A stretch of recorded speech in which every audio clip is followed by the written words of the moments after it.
একটা মানুষের চারিত্রিক যতগুলো দিক আছে, সবচাইতে উত্তম দিক হলো সত্যবাদিতা। সবচাইতে গুরুত্বপূর্ণ বিষয় হলো সত্যবাদিতা।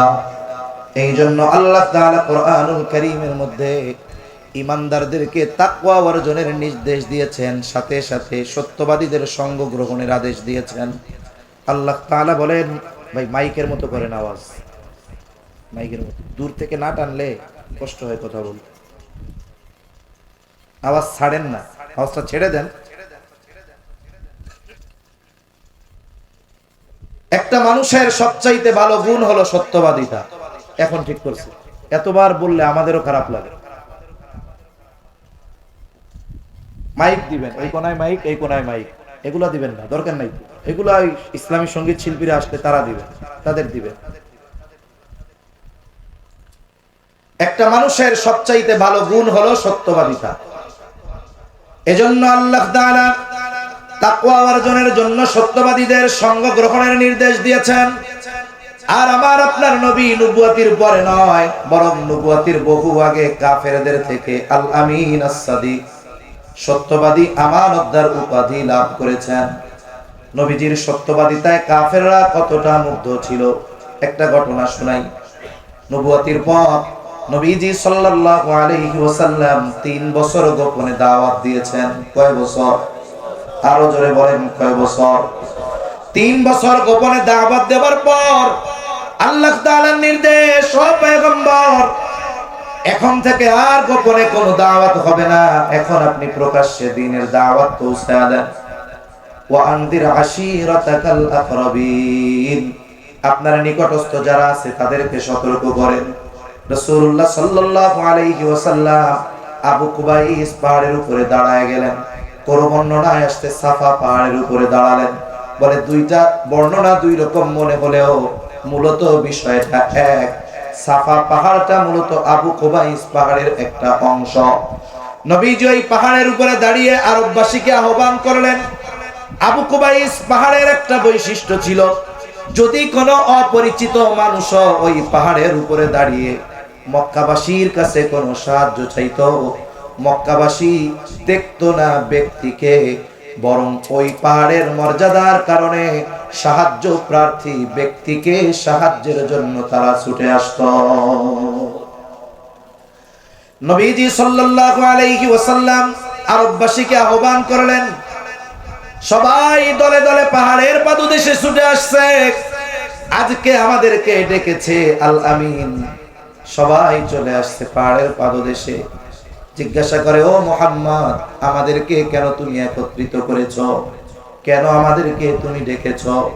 নবীজি এবার বললেন, আমি যদি তোমাদেরকে এই সংবাদ দেই, এই খবর দেই যে এই পাহাড়ের পেছন দিকে পাদদেশে একদল অস্ত্রধারী সৈন্য তোমাদের উপরে আক্রমণ করার জন্য প্রস্তুতি নিচ্ছে, আকুনতুম মুসাদ্দিকিয়া, আমি যেই কথাটা তোমাদেরকে বললাম তোমরা কি এটার সত্যায়ন করবা নাকি? তোমরা কি এটা বিশ্বাস করবা নাকি? আরব জাতি নবীজির সততায়, সত্যবাদিতায় এতটা মুগ্ধ ছিল, সকলে সমস্বরে বলল, মুহাম্মদ কেন নয়, কারণ ইতিপূর্বে আমরা তোমাকে কখনো মিথ্যাবাদী পাই নাই, বরং সত্যবাদী পেয়েছি। অবশ্যই আমরা তোমার কথা বিশ্বাস করব যে এই পাহাড়ের পেছনে পাদদেশে আমাদেরকে আক্রমণ করার জন্য অস্ত্রধারী সৈন্যরা প্রস্তুতি নিচ্ছে। এটা ছিল আমার আপনার নবীজির সত্যবাদিতার ব্যাপারে কাফেরদের বিশ্বাস। এমন এক চরিত্র ছিল আমার আপনার নবী। বলে এই চরিত্র নবুয়তির পরে হইছে এমন নয়। আমার আপনার নবীর চরিত্র নবুয়তির আগেও যেমন পরেও তেমন। এখন প্রশ্ন হতে পারে, নবীজির চরিত্র নবুয়তির আগে যেমন পরেও তেমন কেমনে হয়? একটা উদাহরণ দিলে বুঝতে সহজ হবে। মনে করেন এক ব্যক্তি 10 বছর আগে একটা স্বর্ণের বার আনছে। স্বর্ণের বার 10 বছর ঘরে রেখে দিয়েছে, কিছুই বানায় নাই। বলেন তো 10 বছর আগে যে উজ্জ্বলতা ছিল, 10 বছর যদি এই স্বর্ণটা ফেলায় রাখে, ওই উজ্জ্বলতা থাকবে নাকি? উজ্জ্বলতা থাকবে? কথা বুঝেন নাই মনে হয়। থাকবে না। ঘুম আসতেছে আপনাদের? তাকবীর দেন তো, নারায়ে তাকবীর। আরো জোরে, নারায়ে তাকবীর। আগামীকাল অফিস আছে কার কার, একটু আলোচনা করেন তো। আলোচনা পেশ করছেন হাফেজ হযরত মাওলানা ইসমাইল বুখারী কাশিয়ানী হুজুর দামাত মারকাতুহু। মুহতারামকে আলোচনা পেশ করার জন্য সবিনয়ে আরজ করছি। আসসালামু আলাইকুম ওয়া রাহমাতুল্লাহি ওয়া বারাকাতুহু। আলহামদুলিল্লাহ আলহামদুলিল্লাহি ওয়া কাফা ওয়া সালামুন আলা ইবাদিহিল্লাযীনা ইসতাফা। أما بعد فأعوذ بالله من الشيطان الرجيم. بسم الله الرحمن الرحيم. لقد كان لكم في رسول الله أسوة حسنة. وقال رسول الله صلى الله عليه وسلم إنما بعثت لأتمم مكارم الأخلاق. आवाज दें, छाड़ें आवाज तो छाड़ते बोलो. أو كما قال النبي صلى الله عليه وسلم. صدق الله العلي العظيم وصدق رسوله النبي الكريم ونحن على ذلك لمن الشاهدين والشاكرين والحمد لله رب العالمين. سبحانك لا علم لنا إلا ما علمتنا إنك أنت العليم الحكيم. আমরা মহব্বতের সাথে দুরূদ শরীফ পাঠ করি। اللهم صل على محمد وعلى آل محمد كما صليت على إبراهيم وعلى آل إبراهيم إنك حميد مجيد. اللهم بارك على محمد وعلى آل محمد كما باركت على إبراهيم وعلى آل إبراهيم إنك حميد مجيد. আলহামদুলিল্লাহ, ঐতিহ্যবাহী ঢাকা জেলার অন্তর্গত আশুলিয়া থানাধীন কাইচাবাড়ি কামাল গেট আল উম্মাহ ফাউন্ডেশনের উদ্যোগে প্রথম বার্ষিক ওয়াজ মাহফিল। আজকের এই ওয়াজ মাহফিলের সম্মানিত শ্রদ্ধেয় সভাপতি, প্রধান অতিথি, বিশেষ অতিথিবৃন্দ সহ সম্মানিত শ্রদ্ধেয় উলামায়ে কেরাম, সামনে উপস্থিত মুরব্বিয়ানে কেরাম, সমবয়সী যুবক বন্ধু, স্নেহের ছোট ভাই, মাইকের আওয়াজ যত দূরে যায় নিজ নিজ স্থানে অবস্থানরতা সম্মানিতা শ্রদ্ধা মা ও বোন, আল্লাহ তাআলার দরবারে অগণিত শুকর যে মহান মালিক আমাদের হায়াতে বরকত দিয়ে সুস্থ রেখে গুরুত্বপূর্ণ এই মজলিসে গুরুত্বপূর্ণ কিছু আলোচনা, কিছু বিষয় জানবার, দেখবার, শ্রবণ করবার তৌফিক যে মহান মনিব দান করেছেন, সে মহান মনিবকে খুশি করার জন্য মহব্বতের সাথে জবান খুলে অন্তর থেকে কালিমাতুশ শুকর পাঠ করি আলহামদুলিল্লাহ। অগণিত দুরূদ ও সালাম সৈয়দুল আম্বিয়া, আশরাফুল আম্বিয়া, খাতামুল আম্বিয়া, ইমামুল মুরসালিন, রহমাতুল লিল আলামিন মুহাম্মাদুর রাসূলুল্লাহ সাল্লাল্লাহু আলাইহি ওয়াসাল্লামের উপর। আমি আপনাদের খেদমতে পবিত্র কোরআনুল কারীম থেকে একটা আয়াতের অংশ ও রাসূল আকরাম সাল্লাল্লাহু আলাইহি ওয়াসাল্লামের অগণিত হাদিস থেকে একটা হাদিস পাঠ করেছি। আল্লাহ তাআলার কাছে তৌফিক চাই, আল্লাহ তাআলা কিছু কথা বলার তৌফিক দেন যেগুলো আমাদের সবার দুনিয়া এবং আখিরাতের জন্য কল্যাণকর হয়। সকলে জবান খুলে বলি আমিন। মনিটরের আওয়াজটা ছাড়েন, রিভার্ব দেন, আওয়াজটা ভাষায় দেন, টন টন করেন আওয়াজ, কেন কেন করে কে। সম্মানিত উপস্থিতি, আল্লাহ সুবহানাহু ওয়া তাআলা আমাদেরকে পরিপূর্ণ পূর্ণাঙ্গ এক জীবন ব্যবস্থা দান করেছেন, যেই জীবন ব্যবস্থার মধ্যে কোনো অপূর্ণাঙ্গতা নাই, অপরিপূর্ণতা নাই। আল্লাহ তাআলা এই জীবন ব্যবস্থাকে পরিপূর্ণ ঘোষণা দিয়ে সাথে সাথে এই জীবন ব্যবস্থা বা আল্লাহ তাআলার বিধিবিধানগুলো বাস্তবে কেমনে আমরা পরিণত করব, শুধু কিতাব নাজিলের মাধ্যমে নয়, বরং রাসূলুল্লাহ সাল্লাল্লাহু আলাইহি ওয়াসাল্লামের মাধ্যমে এই বিধিবিধান পালনের প্র্যাকটিক্যাল বিষয়টাও আল্লাহ তাআলা আমাদেরকে দেখিয়ে দিয়েছেন।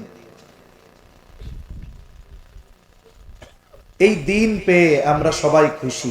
আমরা খুশি না বেজার? আমাদের মধ্যে অনেকের হীনমন্যতা কাজ করে। আমরা অনেক সময় চিন্তা করি যে আমরা মুসলিম, সারা পৃথিবীতে আমরা মাজলুম, আমরা নির্যাতিত, পৃথিবীর সব জায়গায় আমরা মাইর খাই। এই দেশ মুসলমানদের 92% মুসলমানের দেশ, এই জায়গাতেও এক প্রকার সংখ্যালঘুর মতো আচরণ আমাদের সাথে করা হয়, ঠিক কিনা বলে?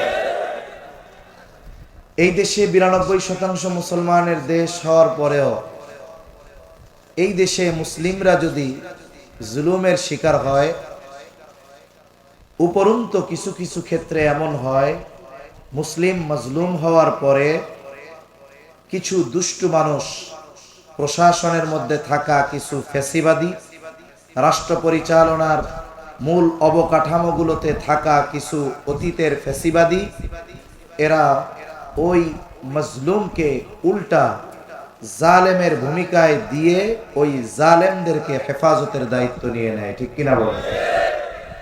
কিন্তু মনে রাখতে হবে, আপনি যদি বিদেশি কোনো প্রভুকে খুশি রাখার জন্য এদেশের অধিকাংশ মানুষের বিপক্ষে যান, আপনাকে ফেরাউনের ইতিহাস দেখা লাগবে না, নিকট অতীতের ইতিহাস দেখলেই সব বুঝতে পারবেন। এজন্য মনে রাখতে হবে, এদেশে যারাই থাকতে চায়, এদেশের শাসন যারাই করতে চায়, রাষ্ট্রীয় ক্ষমতায় যদি সে টিকে থাকতে চায়, ইসলামের বিরুদ্ধে গিয়ে, মুসলমানদের বিরুদ্ধে গিয়ে, অধিকাংশ মানুষের বিরুদ্ধে গিয়ে কিছুকাল হয়তো টিকে থাকতে পারবে, কিন্তু চূড়ান্ত পতন হবে ইনশাআল্লাহ। সম্মানিত উপস্থিতি, সেজন্য হীনমন্যতার কোনো কারণ নাই, কারণ ইসলাম আল্লাহ সুবহানাহু ওয়া তাআলা বিজয়ী করেই পাঠিয়েছেন। আমরা যদি মনে করি যে ইসলামের বিজয়ের জন্য আমাদের ইসলামের সাথে থাকতে হবে, আমরা না হলে ইসলামের বিজয় হবে না, বিষয়টা এমন নয়। ইসলাম শুরু থেকেই বিজয়ী, বরং সৌভাগ্যবান তো সে হবে যে ইসলামের সাথে থাকবে। কারণ ইসলাম এমন এক জীবন দর্শন, এমন এক জীবন ব্যবস্থা, ইসলামের জন্য, আল্লাহর জন্য, রসুলের জন্য ইসলামের সাথে থেকে কেউ যদি নিজের জীবন দিয়ে দেয়, সে হেরে যায় না, বরং সেও জয়ী। কারণ মানুষ মৃত্যুর মাধ্যমে পরাজিত হয় না, অনেক সময় মৃত্যুই চূড়ান্ত বিজয়কে ছিনিয়ে আনে, ঠিক কিনা বলেন? এই যে বৈষম্য বিরোধী আন্দোলন যেখান থেকে সূত্রপাত, এরপরে হাজারো তরুণের জীবন, রক্ত এই জমিনে প্রবাহিত হয়েছে, আল্লাহ তাআলা বিজয় দিয়েছেন, ঠিক কিনা বলেন? অতীতের ইতিহাস এরকম, ইসলামের জন্য জীবন দিয়েছে, এই জীবন দেওয়াই চূড়ান্ত বিজয়ের কারণ হয়েছে। কোরআনুল কারীমে একটা ঘটনা আছে, সূরাতুল বুরুজের মধ্যে। ঈসা আলাইহিস সালাতু ওয়াস সালাম দুনিয়া থেকে আল্লাহ তাআলা উঠায় নেবার পর, আমার আপনার নবীজি দুনিয়ায় আসার আগে এই মধ্যবর্তী সময়ে এক জালেম বাদশা ছিল, যার নাম ছিল ইউসুফ জুন্নাওয়াজ। সে নিজেকে খোদা দাবি করত। ওই সময়ে যারা খ্রিস্ট ধর্মের অনুসারী ছিলেন, তাদের উপরে সে জুলুম, অত্যাচার, বিভিন্ন ধরনের কষ্ট তাদেরকে দেওয়া হতো। বাদশাহ ইউসুফ জুন্নাওয়াজের দরবারে একজন জাদুকর ছিলেন, জাদুকর।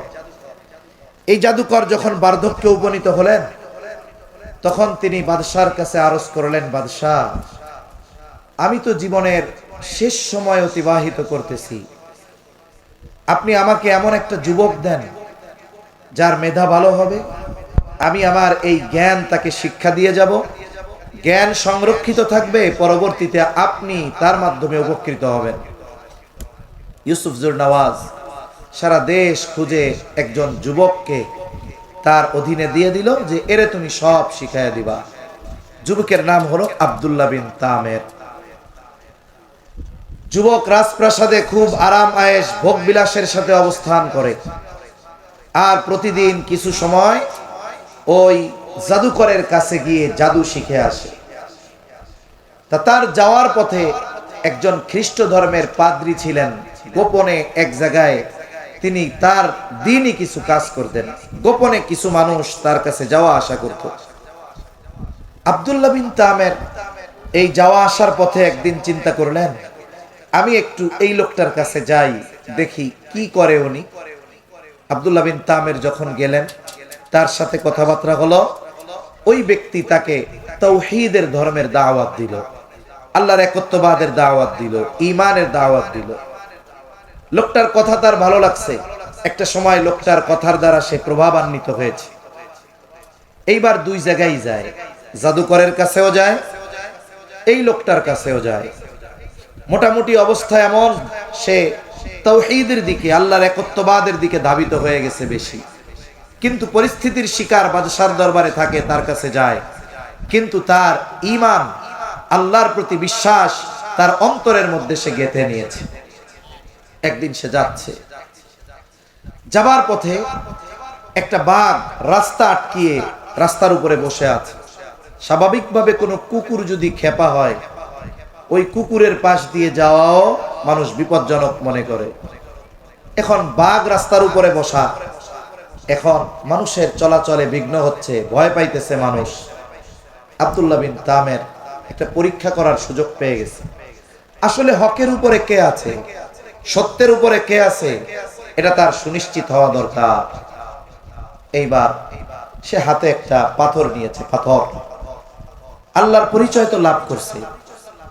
এইবার সে আল্লাহ তাআলার কাছে বলতেছে, আয় আল্লাহ, পাদ্রীর ধর্ম যদি সত্য হয়, পাদ্রী যদি হকের উপরে থাকে, তাহলে এই পাথর দিয়ে বাঘকে আঘাত করব, এই আঘাতে যেন বাঘ মারা যায়।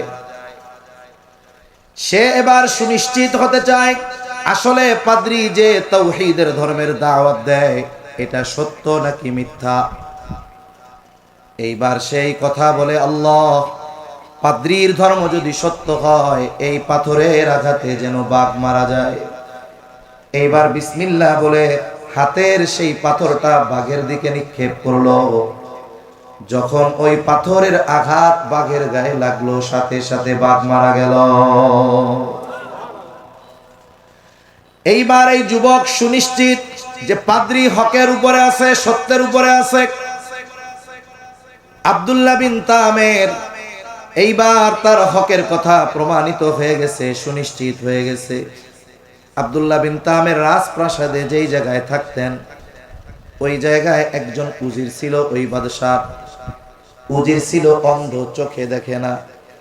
আব্দুল্লাহ বিন তামের তাকে বলতেছে, শোনো, আমি তোমার চোখটা ভালো করে দিতে পারি, তবে কেমনে ভালো হলো এটা তোমাকে গোপন রাখতে হবে, আর আমার কথা মানতে হবে, তাহলে তোমার চোখ ভালো হয়ে যাবে। আব্দুল্লাহ বিন তামের এইবার আল্লাহর কাছে দোয়া করলো, তার দোয়া কবুল হয়ে গেল। ওই অন্ধ উজিরের চোখ ভালো হয়ে গেল। উজিরকে সে তাওহীদের দাওয়াত দিল, উজিরও ঈমান আনলো। পরের দিন এই উজির যখন রাজ দরবারে গেছে, আগে ছিল অন্ধ, এখন চোখে দেখে না। উজিরের ইয়াকিন, দুনিয়ার কেউ তার চোখ ভালো করে নাই, চোখ ভালো করছে কে? আরো জোরে বলেন কে? সাউন্ড বাড়ান, আরো সাউন্ড বাড়ান, আরো অনেক বাড়ান, মনিটরে ফুল বাড়ান। চোখ ভালো করছে কে? জবান খুলে কর। আল্লাহ তাআলা চোখ ভালো করছে। ওই লোক যখন রাজ দরবারে গেছে, বাদশাহ তারে জিজ্ঞাসা করে, তোমার চোখ কেমনে ভালো হইল? তুমি না অন্ধ ছিলা? এইবার জজবায় ওই লোকটা জবাব দিয়ে দিয়েছে যে আমার চোখ ভালো করেছে আল্লাহ। আব্দুল্লাহ বিন তামের তাকে বলছে, খবরদার, এই কথাগুলো কিন্তু বাদশার সামনে প্রকাশ করা যাবে না। কিন্তু উজির যখন প্রকাশ করে দিয়েছে, আমার আল্লাহ আমার চোখ ভালো করছে। বাদশাহ এবার বলে, বল, আমি তোর আল্লাহ, আমি তো তোর চোখ ভালো করি নাই, কোন আল্লাহ তোর চোখ ভালো করছে? এইবার উজিরের উপরে নির্যাতন। উজির স্বীকার গেল যে আব্দুল্লাহ বিন তামের সে আমাকে তাওহীদের ধর্মের দাওয়াত দিয়েছে, একত্ববাদের দাওয়াত দিয়েছে, আমি ঈমান এনেছি। এইবার আব্দুল্লাহ বিন তামেরের উপরে জুলুম। লম্বা কথা সংক্ষিপ্ত সারে বলি, আব্দুল্লাহ বিন তামেরের উপরে জুলুম। চিন্তা করতেছে, দুধ কলা দিয়া আমি আমার ঘরে সাপ পুষতেছি, এটা হলো কথার কথা, কিন্তু সাপ কিন্তু কলা খায় না, সব কলা খায়, এটা কথার কথা আর কি। আব্দুল্লাহ বিন তামেরকে এইবার বাদশাহ তার জন্য পথের কাটা মনে করতেছে। আব্দুল্লাহ বিন তামের যেহেতু পথের কাটাকে সরায় দিতে হবে, তা না হলে তার খোদাই প্রতিষ্ঠিত হবে না। এক লড়াই তাদের মধ্যে শুরু হয়ে গেছে। আব্দুল্লাহ বিন তামেরকে একদল লোক দিয়ে পাঠায় দেওয়া হলো উঁচু পাহাড়ের উপর, যে যাও ওখান থেকে তাকে ফালায়া দিবা, পাথরের আঘাতে সে যেন ক্ষত বিক্ষত হয়ে মরে যায়। একদল মানুষ তাকে নিয়ে পাহাড়ের উপরে চলে গেছে। আব্দুল্লাহ বিন তামের দুনিয়ার কেউ যদি তার নাও থাকে, যিনি আছেন তিনি কে? আল্লাহ রাব্বুল আলামিন পাহাড়ে কম্পন সৃষ্টি করে দিয়েছেন।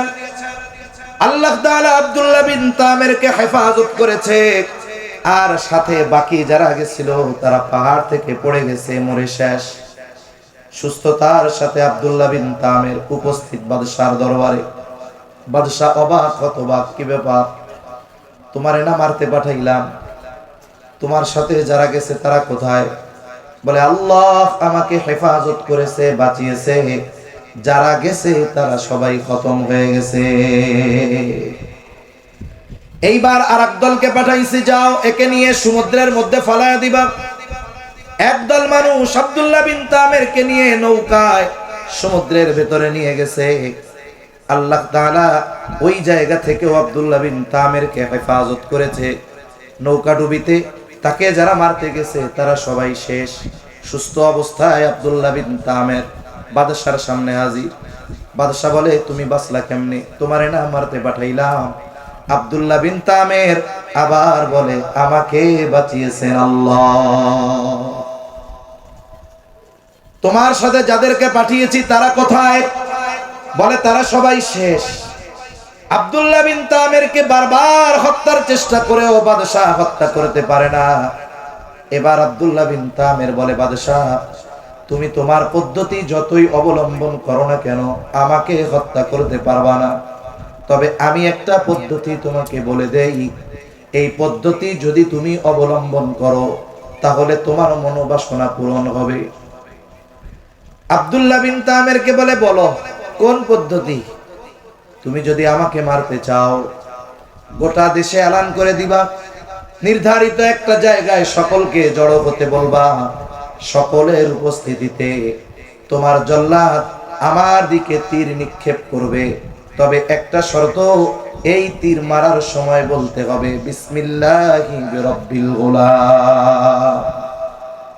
এই গোলাম, এই যুবকের রবের নামে তীর মারতেছি, আল্লাহর নামে তীর মারতেছি, যে এই রবে, এই যুবকের রব, এই যুবকের রব আল্লাহর নামে তীর মারতেছি। ও চিন্তা করছে, মরলে তো খতম, যা কইতে কয় কোপ, এইটা কইয়া আগে ওরে মারি, এরপরে আমার মিশন সাকসেস। সারা দেশে ঘোষণা করে দেওয়া হলো, অমুক দিন আব্দুল্লাহ বিন তামেরকে এইভাবে মারা হবে। ইতিমধ্যে সারা দেশের মধ্যে কথা ছড়ায় গেছে, ঘটনা ছড়িয়ে গেছে। আব্দুল্লাহ বিন তামের একটা যুবক, তার সাথে কেউ নাই, অস্ত্র নাই। বাদশার সাথে তার এক তুমুল লড়াই শুরু হয়েছে।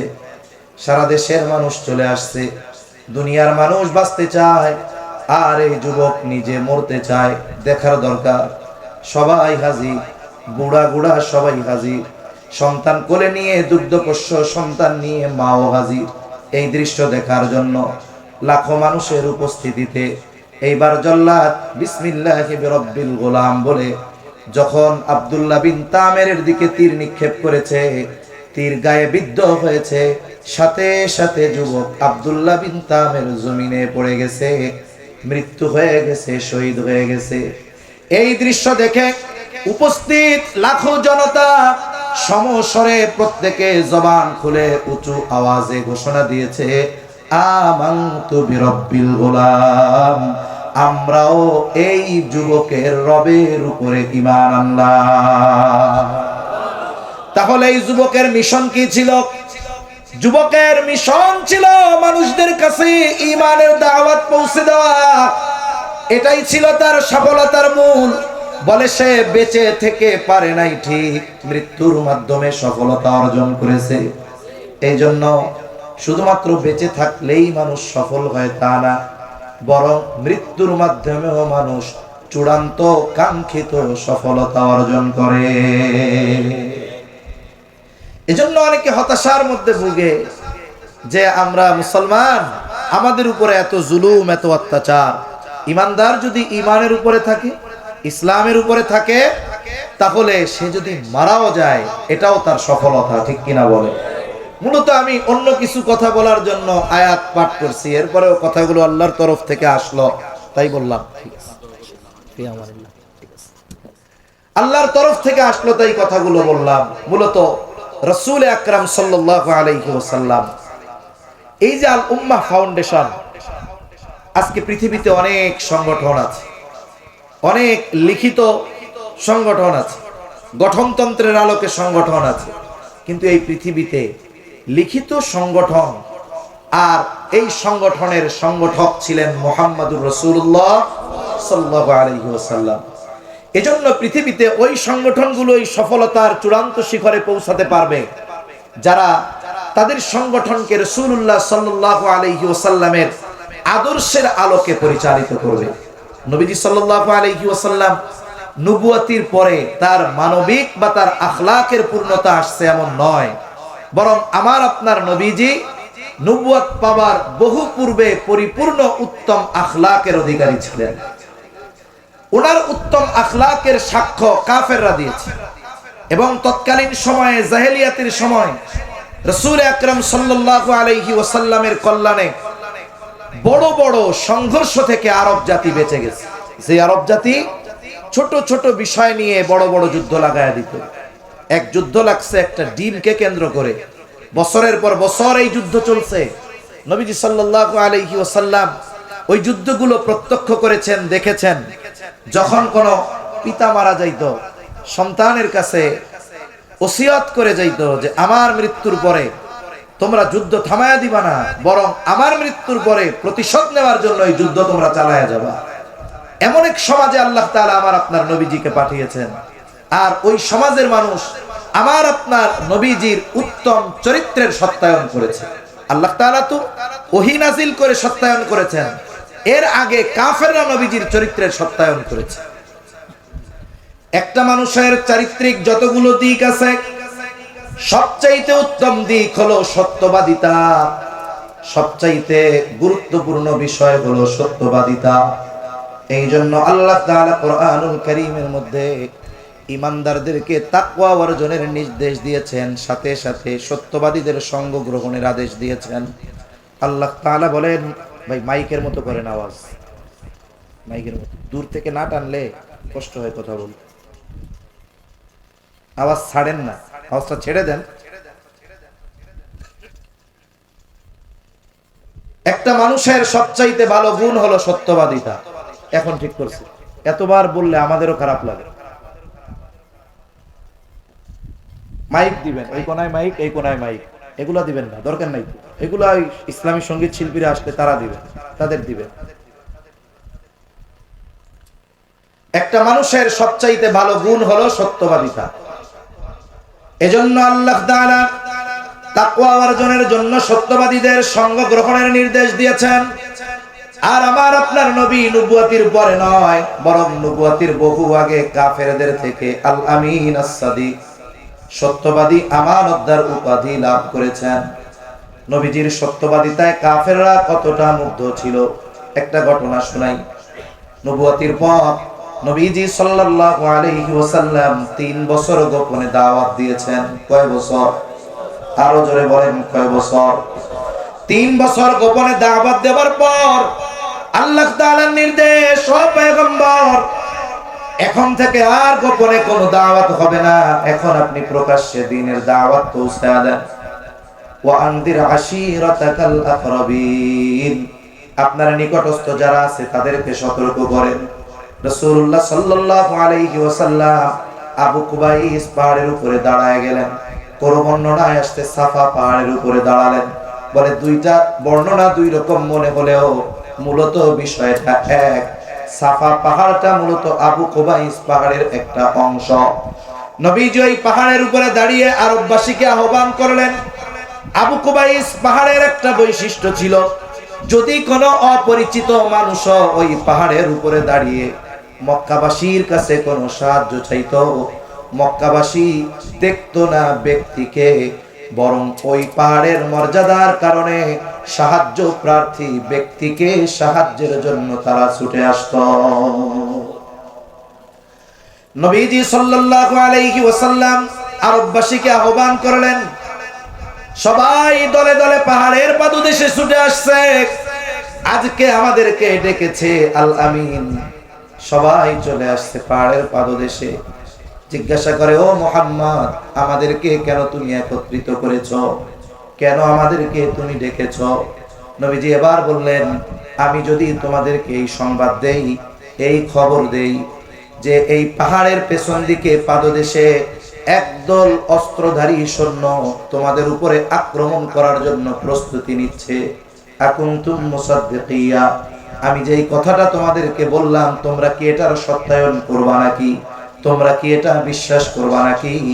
আরব জাতি নবীজির সততায়, সত্যবাদিতায় এতটা মুগ্ধ ছিল, সকলে সমস্বরে বলল, মুহাম্মদ কেন নয়, কারণ ইতিপূর্বে আমরা তোমাকে কখনো মিথ্যাবাদী পাই নাই, বরং সত্যবাদী পেয়েছি।